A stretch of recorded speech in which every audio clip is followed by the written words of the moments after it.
السلام علیکم۔ آج تعلیم الاسلام کا جو ہم سبق پڑھ رہے ہیں اس کا مضمون ہے خدا تعالیٰ کی بندگی۔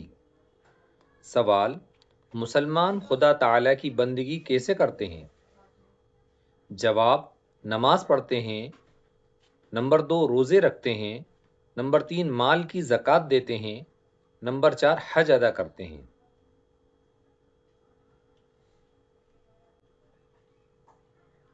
نماز کا بیان۔ سوال: نماز کسے کہتے ہیں؟ جواب: نماز خدا تعالیٰ کی عبادت اور بندگی کرنے کا ایک خاص طریقہ ہے جو خدا تعالیٰ نے قرآن مجید میں اور حضرت رسول مقبول صلی اللہ علیہ وسلم نے حدیثوں میں مسلمانوں کو سکھایا ہے۔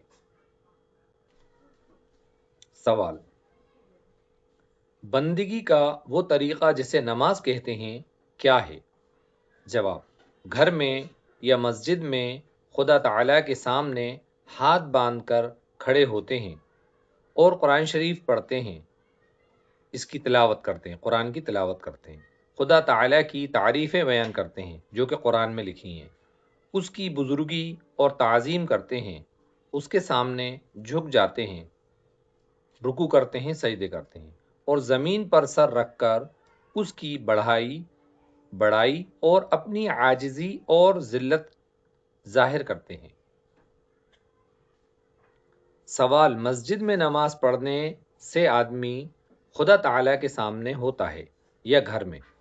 جواب: خدا تعالیٰ ہر جگہ سامنے ہوتا ہے، چاہے مسجد میں نماز پڑھو چاہے گھر میں، لیکن مسجد میں نماز پڑھنے کا ثواب بہت زیادہ ہوتا ہے۔ سوال: نماز پڑھنے سے پہلے ہاتھ، منہ اور پاؤں دھوتے ہیں، اسے کیا کہتے ہیں؟ جواب: اس کو وضو یا وضو کہتے ہیں۔ بغیر وضو کے نماز نہیں ہوتی۔ انشاءاللہ اس کے بعد کے ویڈیو میں ملیں گے۔ السلام علیکم۔